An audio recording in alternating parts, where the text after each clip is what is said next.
Eight class.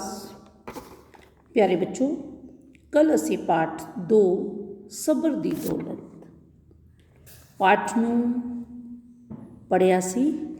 सबर दी दौलत पाठ 2 भागां विच डिवाइड है। इस विच इसदा मुख पात्र सुरेश, जिस दे कोल पहले पैसा नहीं हुंदा ते उसका जीवन किस प्रकार हुंदा है, जदों उस कोल पैसा आ जाता है तो उसका जीवन किस प्रकार हो जाता है। इस पाठ में सानू ये दसिया गया। कल असी सुरेश के जीवन का हाल पढ़िया सी, पैसा आउण तो पहला। अज असी उसका दूजा पाठ पढ़ने हाँ, पैसा आउण तो बाद। जदों सुरेश की 10 करोड़ की लाटरी निकल जाती है तो लाटरी वाला उसनों आखदा है कि तुसी मेरे नाल DC दफ्तर चलो तो अपना इनाम प्राप्त करो।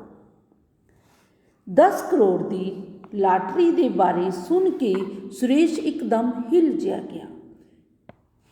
वो महसूस कर रहा सी कि जिवें उसनों पर भी लग गए होण। उसने लाटरी टिकट फड़ी, अपनी दुकान सांभी ते उस दे नाल DC दफ्तर नूं हो तुरिया। वो तां हवा नाल गल्लां करदा जा रहा सी। एडी वड्डी रकम उसने कदे सपने विच भी नहीं सोची सी। उसनूं भुल गया कि वो की सी। हुण उसनूं इह याद सी कि वो की होवेगा, वो 10 करोड़ दा की करेगा। जदों सुरेश ने 10 करोड़ की लाटरी निकलन बारे सुनिया तो वह बिल्कुल हिल गया कि वो बड़ा अपने आप को एकदम वो दबक गया कि हुण मैं की करांगा। वो हिल गया, घबरा गया कि वो हवा नाल गल्लां करन लगा। वो महसूस कर रहा सी कि जिवें उसनूं हुण पर लग गए होण ते वो लाटरी टिकट फड़ी, अपनी दुकान उसने फटाफट सांभी ते DC दफ्तर नूं तुर गया। एडी वड्डी रकम बारे उसने कदे सपने विच भी नहीं सोचिया सी कि हुण उसनूं इह याद सी कि वो की करेगा। DC पासों इनाम की रकम प्राप्त करके वो सीधा घर पहुँचया। घर पहुँचण तो पहला वो सोच रहा सी। उसने घर विच फोन कर दिता कि वो 10 करोड़ बारे भी उसने दस दिया। जदों वो घर पहुँचया तो घर विच की सी, खुशी का माहौल सी। उसके बच्चे अपनी ख्वाहिशां दस रहे सी। ख्वाहिशां की हुंदा बच्चों? इच्छावां। ख्वाहिशां की हुंदियां? इच्छावां। उसके बच्चे अपनी इच्छावां सुरेश नूं दस रहे सन। पत्नी भी अपनी फरमाइशां, पत्नी भी अपनी जरूरतां दस रही सी। वो हुण सोच रहा सी कि हुण ये छोटे जे मकान विच नहीं रहेगा, वो किसी वधिया मुहल्ले विच कोठी नुमा घर बना के रहेगा। तो हुण सुरेश भी सोच रहा सी कि हुण वो इस मुहल्ले विच नहीं रहेगा तो किसी वधिया मुहल्ले विच कोठी बना के रहेगा। वो चाह की दुकान नहीं करेगा, वो खूब ऐश करेगा। वो ये भी सोच रहा सी कि 10 करोड़ रुपया बहुत हुंदा है। हुण उसनूं कोई भी काम करन दी लोड़ नहीं है, क्योंकि बच्चों जदों किसी इंसान को पैसा आ जाता ना तो जिहड़ा पैसा है वो वड्डे वड्डे बंदियां दी अकल खराब कर दिंदा है। इसी तरह ही समा बीतता गया। सुरेश ने काम करना छड्ड दिता। हुण वो रोज़ क्लबां विच जाण लगा। उसनूं कई नशे लग गए। पैसा ज़्यादा सी, वो क्लबां विच जांदा, पार्टियां करदा ते उसनूं कई नशे लग गए। उसके जिहड़े बच्चे भी सन वो अपनी मर्जी अनुसार खान पीन लगी। घर विच रोज़ महफिलां जमन लगियां ते घर विच जो हाल सबर वाले हजे कुछ सी वो उसकी पत्नी विच सी, परंतु उसकी कोई भी सुनता नहीं सी। जदों उसके घर पैसा आ गया, सुरेश ने काम करना छड्ड दिता। वो रोज़ क्लबां विच जांदा, पार्टियां करदा ते अनेक प्रकार दे उस विच बुराइयां ਆ ਗਿਆ। ਉਸਦੇ ਬੱਚੇ ਵੀ ਆਪਣੀ ਮਰਜ਼ੀ ਅਨੁਸਾਰ ਖਰਚ ਕਰਦੇ। ਘਰ ਵਿੱਚ ਰੋਜ਼ ਮਹਿਫਲਾਂ ਜੰਮਣ ਲੱਗੀਆਂ ਤੇ ਜੋ ਹਾਲੇ ਸਬਰ ਸੀ ਉਹ ਉਸਦੀ ਪਤਨੀ ਕੋਲ ਸੀ। ਕਹਿੰਦੇ ਹਨ ਕਿ ਬਿਨਾਂ ਕੰਮ ਕੀਤਿਆਂ ਤਾਂ ਖੂਹ ਵੀ ਖਾਲੀ ਹੋ ਜਾਂਦੇ। ਕਿਸੇ ਮਨੁੱਖ ਕੋਲ ਜਿੰਨਾ ਮਰਜ਼ੀ ਪੈਸਾ ਹੋਏ ਬੱਚਿਓ, ਅਗਰ ਉਹ ਕੰਮ ਨਹੀਂ ਕਰੇਗਾ ਤੇ ਉਸ ਦਾ ਪੈਸਾ ਇੱਕ ਦਿਨ ਜ਼ਰੂਰ ਖਤਮ ਹੋ ਜਾਂਦਾ ਹੈ। ਸੁਰੇਸ਼ ਨਾਲ ਹੀ ਅਜਿਹੀ ਵਾਪਰੀ। ਉਸ ਦਾ ਰੁਪਇਆ ਡਾਂਗਾ ਤੇ ਗਾਜਾਂ ਅਨੁਸਾਰ ਵਰਤ ਹੁੰਦਾ ਸੀ। ਡਾਂਗਾ ਤੇ ਗਾਜਾਂ ਦੇ ਅਨੁਸਾਰ ਕੀ ਹੁੰਦਾ ਕਿ ਬਹੁਤ ਜ਼ਿਆਦਾ ਮਾਤਰਾ ਵਿੱਚ ਉਸ ਪੈਸੇ ਨੂੰ ਇਸਤੇਮਾਲ ਕਰਨਾ। ਡਾਂਗਾ ਤੇ ਗੱਲ ਫਜ਼ੂਲ ਖਰਚੀ ਕਰਨਾ। ਡਾਂਗਾ ਤੇ ਗੱਜਾ ਕੀ ਹੁੰਦਾ? ਫਜ਼ੂਲ ਖਰਚੀ ਕਰ ਰਹੇ ਸਨ। ਤੇ ਕੁਝ ਸਾਲਾਂ ਬਾਅਦ ਹੌਲੀ ਹੌਲੀ ਉਹ ਜਿਹੜਾ ਪੈਸਾ ਸੀ ਉਹ ਖਤਮ ਹੋਣ ਲੱਗਾ। ਇੱਕ ਦਿਨ ਉਸ ਦੀ ਪਤਨੀ ਆਪਣੇ ਪਤੀ ਨੂੰ ਆਖਦੀ ਹੈ ਕਿ ਤੁਸੀਂ ਉਹ ਲੱਕੜਹਾਰੇ ਦੀ ਕਹਾਣੀ ਸੁਣੀ ਹੈ, ਜਿਸ ਨੂੰ ਦੇਵਤੇ ਨੇ ਲੋਹੇ ਦੀ ਕੁਲਹਾੜੀ ਨਾਲ ਸੋਨੇ ਤੇ ਚਾਂਦੀ ਦੀ ਵੀ ਕੁਲਹਾੜੀਆਂ ਦੇ ਦਿੱਤੀਆਂ ਸਨ ਤੇ ਸੋਨੇ ਅਤੇ ਚਾਂਦੀ ਦੀਆਂ ਕੁਲਹਾੜੀਆਂ ਹਾਸਲ ਕਰਕੇ ਲੱਕੜਹਾਰਾ ਅਮੀਰ ਹੋ ਗਿਆ। ਉਹ ਉਸਨੇ ਲੱਕੜੀਆਂ ਕੱਟਣੀਆਂ ਛੱਡ ਦਿੱਤੀਆਂ ਤੇ ਆਲਸੀ ਹੋ ਗਿਆ ਤੇ ਉਹ ਐਸ਼ਪ੍ਰੈਸੀ ਜੀਵਨ ਬਤੀਤ ਕਰਨ ਲੱਗਾ। ਤੁਹਾਡੇ ਨਾਲ ਵੀ ਉਹੀ ਗੱਲ ਹੋਈ ਹੈ। ਅਸੀਂ ਤੇ ਉਸ ਦੀ ਪਤਨੀ ਉਸ ਨੂੰ ਲੱਕੜਹਾਰੇ ਦੀ ਕਹਾਣੀ ਸੁਣਾਉਂਦੀ ਹੈ। ਲੱਕੜਹਾਰੇ ਦੀ ਕੀ ਕਹਾਣੀ ਹੈ ਬੱਚੋ? ਕਿ ਇੱਕ ਲੱਕੜਹਾਰਾ ਸੀ। ਉਹ ਜੰਗਲ ਵਿੱਚ ਲੱਕੜੀਆਂ ਕੱਟਣ ਜਾਂਦਾ ਸੀ। ਇੱਕ ਦਿਨ ਕੀ ਹੋਇਆ ਕਿ ਉਹ ਜਦੋਂ ਲੱਕੜੀ ਕੱਟ ਰਿਹਾ ਸੀ ਤੇ ਉਸ ਦੀ ਜਿਹੜੀ ਲੋਹੇ ਦੀ ਕੁਲਹਾੜੀ ਹੈ ਉਹ ਪਾਣੀ ਦੇ ਵਿੱਚ, ਇੱਕ ਤਲਾਅ ਦੇ ਕਿਨਾਰੇ ਹੀ ਉਹ ਲੱਕੜੀਆਂ ਕੱਟ ਰਿਹਾ ਸੀ ਤੇ ਉਸ ਨਦੀ ਦੇ ਵਿੱਚ ਗਿਰ ਗਈ। ਉਸ ਨਦੀ ਦੇ ਵਿੱਚ ਉਹ ਦੇਵਤਾ, ਜਲ ਦੇਵਤਾ ਪ੍ਰਗਟ ਹੋਇਆ ਤੇ ਉਸਨੇ ਉਸ ਨੂੰ ਪੁੱਛਿਆ ਕਿ ਇਹ ਕੁਲਹਾੜੀ ਤੁਹਾਡੀ ਹੈ?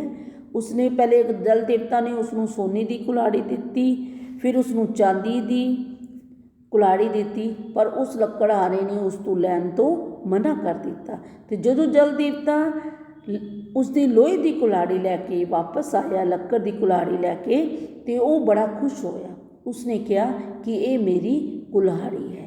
ਤੇ ਜਿਹੜਾ ਜਲ ਦੇਵਤਾ ਸੀ ਉਹ ਉਸਦੀ ਇਮਾਨਦਾਰੀ ਤੋਂ ਬੜਾ ਖੁਸ਼ ਹੋਇਆ। ਉਸਨੇ ਉਸ ਨੂੰ ਸੋਨੇ ਅਤੇ ਚਾਂਦੀ ਦੀ ਕੁਲਹਾੜੀਆਂ ਵੀ ਦੇ ਦਿੱਤੀਆਂ ਤੇ ਉਹਨਾਂ ਨੂੰ ਪ੍ਰਾਪਤ ਕਰਕੇ ਲੱਕੜਹਾਰਾ ਅਮੀਰ ਹੋ ਗਿਆ ਤੇ ਉਸਨੇ ਕੰਮ ਕਰਨਾ ਛੱਡ ਦਿੱਤਾ ਤੇ ਉਹ ਆਪਣਾ ਜੀਵਨ ਐਸ਼ਪ੍ਰਸਤ ਵਿੱਚ ਬਿਤਾਉਣ ਲੱਗਾ। ਉਸ ਦੀ ਪਤਨੀ ਨੇ ਇਹ ਕਹਾਣੀ ਸੁਰੇਸ਼ ਨੂੰ ਸੁਣਾਈ।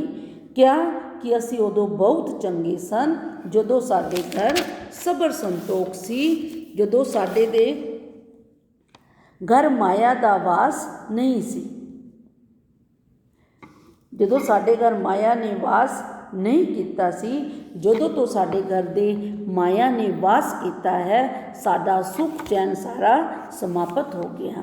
ਮੈਂ ਕਹਿੰਦੀ ਹਾਂ, ਲੱਕੜਹਾਰੇ ਦੀ ਪਤਨੀ ਸੁਰੇਸ਼ ਨੂੰ ਸਮਝਾ ਰਹੀ ਹੈ ਕਿ ਜਦੋਂ ਤੱਕ ਸਾਡੇ ਕੋਲ ਧਨ ਦੌਲਤ ਨਹੀਂ ਸੀ, ਸਾਡਾ ਜਿਹੜਾ ਸੁੱਖ ਚੈਨ ਸੀ, ਅਸੀਂ ਬਹੁਤ ਖੁਸ਼ ਸਾਂ, ਸਾਡਾ ਸੁੱਖ ਚੈਨ ਵੀ ਲੁੱਟਿਆ ਗਿਆ ਹੈ। ਮੈਂ ਕਹਿੰਦੀ ਹਾਂ ਹਜੇ ਵੀ ਤੁਸੀਂ ਸੰਭਲ ਜਾਓ, ਕੋਈ ਕੰਮ ਧੰਦਾ ਕਰਨਾ ਸ਼ੁਰੂ ਕਰੋ ਤੇ ਬਾਬਾ ਗੁਰੂ ਨਾਨਕ ਦੇਵ ਜੀ ਦੀ ਸਿੱਖਿਆ ਨੂੰ ਯਾਦ ਕਰੋ।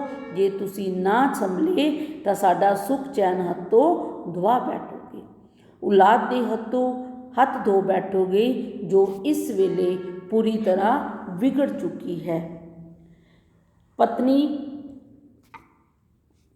ਸੁਰੇਸ਼ ਦੀ ਪਤਨੀ ਆਪਣੇ ਪਤੀ ਨੂੰ ਸਮਝਾ ਰਹੀ ਹੈ ਕਿ ਤੁਸੀਂ ਹਜੇ ਵੀ ਸੰਭਲ ਜਾਓ, ਕੋਈ ਕੰਮ ਧੰਦਾ ਕਰੋ, ਕਰਨਾ ਸ਼ੁਰੂ ਕਰੋ। ਤੇ ਗੁਰੂ ਨਾਨਕ ਦੇਵ ਜੀ ਦੀ ਸਿੱਖਿਆ ਕੀ ਹੈ? ਕਿਰਤ ਕਰੋ, ਕਿਰਤ ਕਰੋ, ਮਿਹਨਤ ਕਰੋ। ਤੇ ਉਸ ਗੁਰੂ ਨਾਨਕ ਦੇਵ ਦੀ ਸਿੱਖਿਆ ਨੂੰ ਯਾਦ ਕਰੋ ਤੇ ਤੁਸੀਂ ਕੋਈ ਕੰਮ ਧੰਦਾ ਕਰਨਾ ਸ਼ੁਰੂ ਕਰੋ। ਜੇ ਤੁਸੀਂ ਹਜੇ ਵੀ ਨਾ ਸਮਝੇ ਤੇ ਹੱਥ ਧੋ ਬੈਠੋਗੇ ਤੇ ਔਲਾਦ ਤੋਂ ਵੀ ਹੱਥ ਧੋ ਬੈਠੋਗੇ ਤੇ ਆਪਣੇ ਜੀਵਨ ਦੇ ਸੁੱਖ ਚੈਨ ਤੋਂ ਵੀ, ਜੋ ਕਿ ਇਸ ਵੇਲੇ ਪੂਰੀ ਤਰ੍ਹਾਂ ਵਿਗੜ ਚੁੱਕੀ ਹੈ। ਪਤਨੀ ਦੀਆਂ ਇਹ ਗੱਲਾਂ ਸੁਣ ਕੇ ਸੁਰੇਸ਼ ਨੂੰ ਜਿਵੇਂ ਜੁਨ ਜਈ ਆ ਗਈ। ਜੁਨ ਜਈ ਕੀ ਹੁੰਦੀ ਹੈ? ਜਿਵੇਂ ਉਹ ਕੋਈ ਹਿੱਲ ਜਿਹਾ ਗਿਆ, ਉਸਨੂੰ ਇੱਕ ਵਾਰੀ ਝੰਜੋੜੀ ਜੀ ਆ ਗਈ, ਉਸ ਦੇ ਦਿਮਾਗ ਵਿੱਚ ਖਿਆਲ ਆਇਆ। ਉਸ ਵੇਲੇ ਉਹ ਉੱਠਿਆ, ਉਸਨੂੰ ਕੋਈ ਜਾਗ ਆ ਗਈ, ਉਸਨੂੰ ਧਿਆਨ ਆਇਆ। ਉਹ ਉਸ ਵੇਲੇ ਉੱਠਿਆ, ਉਸਨੇ ਆਪਣੀ ਪੁਰਾਣੇ ਕੱਪੜੇ ਪਾਏ ਤੇ ਚਾਹ ਦੀ ਦੁਕਾਨ 'ਤੇ ਚੱਲ ਪਿਆ ਤੇ ਚਾਹ ਦੀ ਦੁਕਾਨ 'ਤੇ ਵੱਲ ਟਰ ਪਿਆ। ਆਂਢ ਗੁਆਂਢ ਦੇ ਲੋਕ, ਜਿਹੜੇ ਆਂਢੀ ਗੁਆਂਢੀ ਸੀ, ਦੁਕਾਨਦਾਰ ਉਸ ਨੂੰ ਬੜੀ ਹੈਰਾਨੀ ਭਰੀ ਨਜ਼ਰਾਂ ਨਾਲ ਦੇਖ ਰਹੇ ਸਨ। ਇਹ ਸਾਰੇ ਲੋਕ ਉਸ ਨੂੰ ਬੜੀ ਹੈਰਾਨੀ ਨਾਲ ਵੇਖ ਰਹੇ ਸਨ ਕਿ ਅੱਜ ਸੁਰੇਸ਼ ਫਿਰ ਉਹ ਪੁਰਾਣੇ ਕੱਪੜੇ ਪਾ ਕੇ ਦੁਕਾਨ ਨੂੰ ਜਾ ਰਿਹਾ ਹੈ। ਤੇ ਉਹ ਉਹਨਾਂ ਦੀ ਹੈਰਾਨੀ ਨੂੰ ਦੂਰ ਕਰਦਾ ਹੋਇਆ ਬੋਲਿਆ, ਭਰਾਵੋ, ਮੈਂ ਆਪਣਾ ਅਸਲੀ ਮਕਸਦ ਭੁੱਲ ਗਿਆ ਸੀ। ਮਕਸਦ ਕੀ ਹੁੰਦਾ? ਉਦੇਸ਼। ਕਿ ਮੈਂ ਆਪਣਾ ਉਦੇਸ਼ ਭੁੱਲ ਗਿਆ ਸੀ। ਬੰਦੇ ਦਾ ਅਸਲੀ ਉਦੇਸ਼ ਤਾਂ ਪੈਸਾ ਨਹੀਂ ਹੈ, ਸਬਰ ਸੰਤੋਖ ਹੈ। ਜਿਸ ਕੋਲ ਸਬਰ ਦੀ ਦੌਲਤ ਹੈ, ਉਸ ਕੋਲ ਸਭ ਕੁਝ ਹੈ। ਜਦੋਂ ਸੁਰੇਸ਼ ਦੁਕਾਨ ਵੱਲ ਜਾ ਰਿਹਾ ਸੀ ਤੇ ਸਾਰੇ ਲੋਕ ਉਸ ਨੂੰ ਬੜੀ ਹੈਰਾਨਗੀ ਨਾਲ ਦੇਖ ਰਹੇ ਤੇ ਸਾਰੇ ਲੋਕ ਤੇ ਉਹਨਾਂ ਦੀ ਹੈਰਾਨਗੀ ਨੂੰ ਦੂਰ ਕਰਦਾ ਹੋਇਆ ਸੁਰੇਸ਼ ਬੋਲਿਆ ਕਿ ਭਰਾਵੋ, ਮੈਂ ਆਪਣਾ ਅਸਲੀ ਉਦੇਸ਼ ਭੁੱਲ ਗਿਆ ਸੀ। ਬੰਦੇ ਦਾ ਅਸਲੀ ਉਦੇਸ਼ ਕੀ ਹੈ? ਪੈਸਾ ਨਹੀਂ ਹੈ, ਸਬਰ ਸੰਤੋਖ ਹੈ। ਜਿਸ ਕੋਲ ਵੀ ਸਬਰ ਦੀ ਦੌਲਤ ਹੁੰਦੀ ਹੈ, ਉਸ ਕੋਲ ਸਭ ਕੁਝ ਹੁੰਦਾ ਹੈ। ਇਹ ਸ਼ਬਦ ਸਾਰੇ ਲੋਕ ਉਸ ਦੀ ਗੱਲ ਨੂੰ ਸੁਣ ਰਹੇ ਸਨ। ਤਾਂ ਬੱਚੋ, ਇਸ ਪਾਠ ਤੋਂ ਸਾਨੂੰ ਵੀ ਇਹ ਸਿੱਖਿਆ ਮਿਲਦੀ ਹੈ ਕਿ ਸਾਡੇ ਕੋਲ ਜੋ ਕੁਝ ਵੀ ਹੈ, ਸਾਨੂੰ ਉਸ ਵਿੱਚ ਸਬਰ ਸੰਤੋਖ ਨਾਲ ਰਹਿਣਾ ਚਾਹੀਦਾ ਹੈ। ਸਾਨੂੰ ਕਦੇ ਵੀ ਪੈਸੇ ਦੇ ਪਿੱਛੇ ਨਹੀਂ ਭੱਜਣਾ ਚਾਹੀਦਾ। ਜੇ ਪਰਮਾਤਮਾ ਸਾਨੂੰ ਪੈਸਾ ਦੇ ਵੀ ਦੇਵੇ ਤੇ ਸਾਨੂੰ ਉਸ ਦੀ ਫਜ਼ੂਲ ਖਰਚੀ ਨਹੀਂ ਕਰਨੀ ਚਾਹੀਦੀ। ਸਾਨੂੰ ਮਿਹਨਤ ਕਰਨੀ ਚਾਹੀਦੀ ਹੈ ਤੇ ਪੈਸੇ ਦੀ ਫਜ਼ੂਲ ਖਰਚੀ ਨਹੀਂ ਕਰਨੀ ਚਾਹੀਦੀ ਤੇ ਸਾਨੂੰ ਬੁਰੀ ਆਦਤਾਂ ਦਾ ਸ਼ਿਕਾਰ ਵੀ ਨਹੀਂ ਹੋਣਾ ਚਾਹੀਦਾ। ਇਹ ਪਾਠ ਸਾਨੂੰ ਇਹੀ ਸਿੱਖਿਆ ਦਿੰਦੀ ਹੈ ਕਿ ਸਾਨੂੰ ਆਪਣੀ ਮਿਹਨਤ ਕਰਨੀ ਚਾਹੀਦੀ ਹੈ। ਜੋ ਕੁਝ ਸਾਡੇ ਕੋਲ ਹੈ, ਸਾਨੂੰ ਉਸ ਵਿੱਚ ਸਬਰ ਸੰਤੋਖ ਦੇ ਨਾਲ ਰਹਿਣਾ ਚਾਹੀਦਾ ਹੈ। ਇਹ ਸੀ ਬੱਚੋ ਪਾਠ 2, ਸਬਰ ਦੀ ਦੌਲਤ, ਜਿਸ ਨੂੰ ਅੱਜ ਅਸੀਂ ਪੜ੍ਹਿਆ ਅਤੇ ਸਮਝਿਆ।